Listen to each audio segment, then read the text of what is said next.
नमस्कार दोस्तों, मेरा नाम है मयूर लूखर। आप देख रहे हैं beyond Bollywood plus. A good film is one which strikes a conversation. लेकिन ये दौर ऐसा है, आपकी फिल्म भले ही अच्छी ना हो, लेकिन आप चर्चा में जरूर रह सकते हैं। और यही देखने को मिल रहा है लक्ष्मण उतेकर की फिल्म छावा, जो पिछले हफ्ते रिलीज हुई थी। करीब 4 दिन में ही इस फिल्म ने बताया जा रहा है कि कुछ बॉक्स ऑफिस पे 150 करोड़ रुपया जस्ट इन इंडिया कमाया है। हालांकि इस फिल्म की बॉक्स ऑफिस को लेके भी कि एक सवाल है कि ऑर्गेनिक कलेक्शन कितनी है। खैर, वो तो एक अलग मुद्दा है। लेकिन पिछले 2-3 दिन से जो हमने देखा है कि ये फिल्म जाने अनजाने में एक become a tool for an ideological debate, और शुड आई से ideological war on social media. I am sure आपने भी अपने सोशल मीडिया में देखा होगा कि लगातार छावा को लेके जो भी कंटेंट है वो सोशल मीडिया पे पॉपअप कर रहा है। और पिछले 2-3 दिन से औरंगजेब को लेके काफी बातें हो रही है सोशल मीडिया पे। और जो हमारे नेशनलिस्ट है वो they are bashing the secular people, क्योंकि उनका मानना है कि इतने सालों से हमारी हिस्ट्री बुक्स में फैक्ट्स ट्वीक किए गए हैं। और औरंगजेब जैसे इन्वेडर्स को, हालांकि he was born in India, but खैर उनके जो पूर्वज थे वो तो मुगल ही है, और मुगल तो बाहर से ही आए थे। तो ये फिल्म कहीं ना कहीं एक अनजाने में एक टूल बन चुकी है फॉर सेक्युलर बैशिंग। अब मैं दम हूँ, चलिए अगर ये चीज नॉर्मली अगर जो हमारे जो टिपिकल पॉलिटिकल लोग हैं अ, वो करते हैं तो समझ में आता है। लेकिन जितने भी हमारे आप देखें कि खासकर हमारे जो यूट्यूबर्स हैं, और कुछ तो मुझे ऐसा लग रहा है कि रातों रात यूट्यूब चैनल्स खड़े हो गए हैं, and most of them obviously are praising the Chhawa the film, which is absolutely fine, it's their opinion. But मुझे जो ये चीज समझ नहीं आ रही है कि ये फिल्म को लेके आप एक सेक्युलर बैशिंग क्यों कर रहे हो। Let me make it absolutely clear, मेरी कोई आइडियोलॉजी नहीं है, ना सेक्युलर, ना एक्सट्रीम नेशनलिज्म, और nothing like that. I am an objective person, और एक जर्नलिस्ट का काम होता है ऑब्जेक्टिव रहना। और बस हम जो बातें चल रही है एक फिल्म को लेके, बस उन्हें ही अपनी अपनी खबरों में या अपने इस ब्लॉग में आपको बताते हैं। तो मुझे तो वही दंग हो रही थी कि भाई फ़िल्म जैसे बनी है, जैसे-तैसे बनी, आई थिंक क्रिएटिवली फ़िल्म के अंदर मुझे खामियाँ लगी। स्क्रीन प्ले नहीं है, वो सब तो ख़ैर मैं कह ही चुका अपने रिव्यू में। और ये फ़िल्म प्रोपेगेंडा फ़िल्म तो मेरे ख़्याल से तो नहीं। I said it many times, मुझे पर्सनली कोई ऑब्जेक्शन नहीं है कि अगर कोई एक एजेंडा लेके फ़िल्म बनाए, लेकिन सवाल ये है कि आप उसे एक अच्छे तरीके से बनाएँ, और which is much more compelling, जो कि मुझे with all due respect to Laxman Utekar साहब, इस फ़िल्म में तो मुझे वो दिखा नहीं। बट अब अनफॉर्चुनेटली एक क्रिएटिव डिस्कशन से ये निकल के ये फ़िल्म अब एक पॉलिटिकल स्लगफेस्ट में आ गई है, आइडियोलॉजिकल स्लगफेस्ट, जहाँ पे हमारे नेशनलिस्ट राष्ट्रवादी लोग वो they are just bashing secular secularism. Interesting बात ये है कि कुछ ऐसे यूट्यूबर्स हैं जो नॉर्मली बहुत ही हर रोज रोजाना बॉलीवुड को बैश करते हैं। अब वो लोग अचानक से इतने प्रशंसक कैसे हो गए छावा फिल्म के, जबकि film cinematic point of view से it is definitely anything but a masterpiece. ये फिल्म एक जरिया बन गई है फॉर पॉलिटिकल आइडियोलॉजिकल क्लैश। अब ये सब कौन करवा रहा है, अब मैं तो खैर इसके बारे में जानता नहीं हूँ।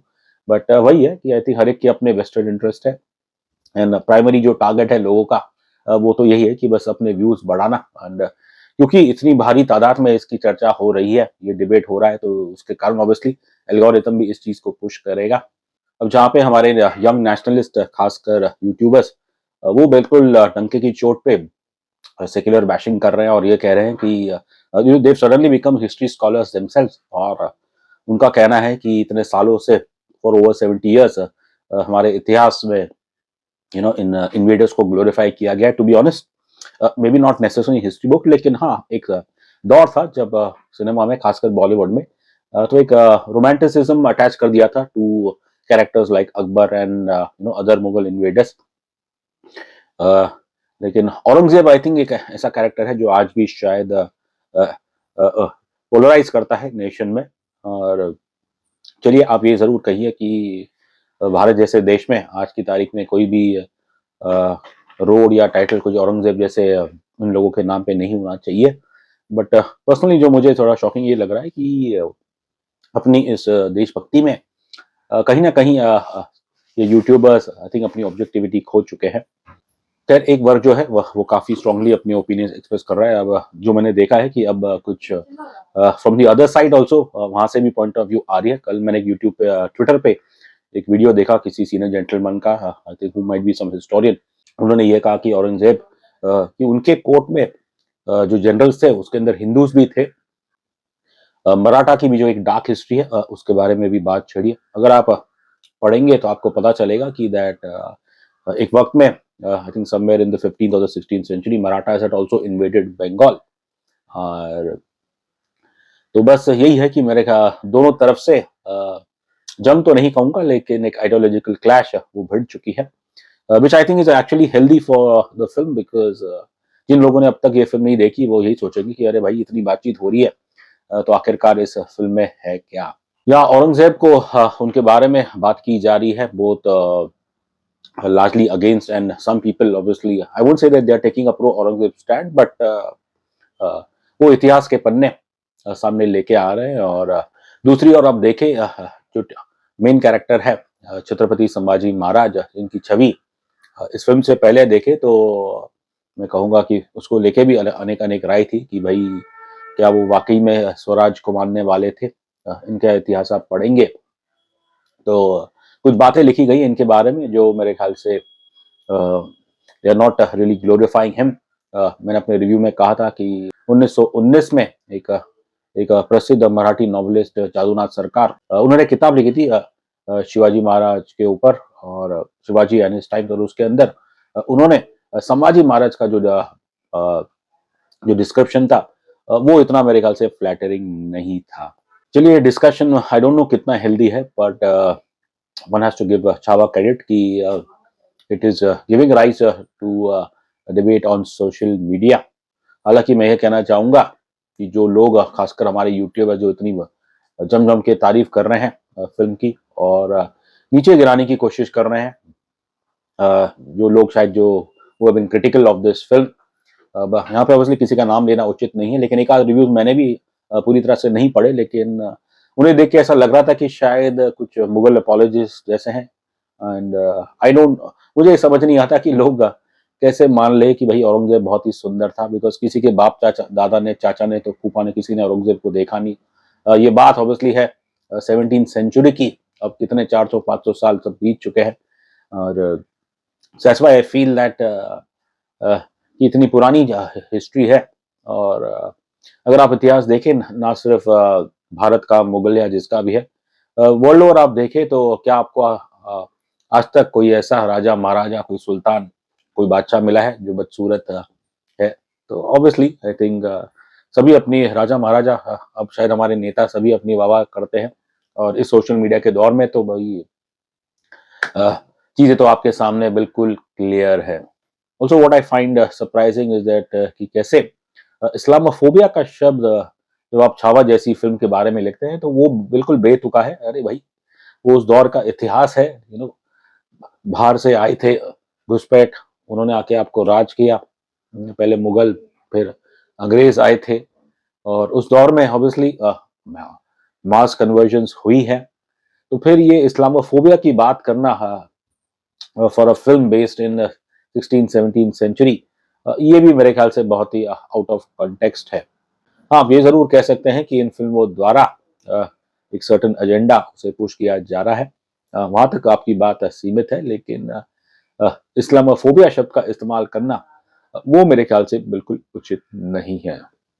चलिए हिस्ट्री तो is always subjective and that's why I feel ये तो एक एंडलेस डिबेट होने वाला है।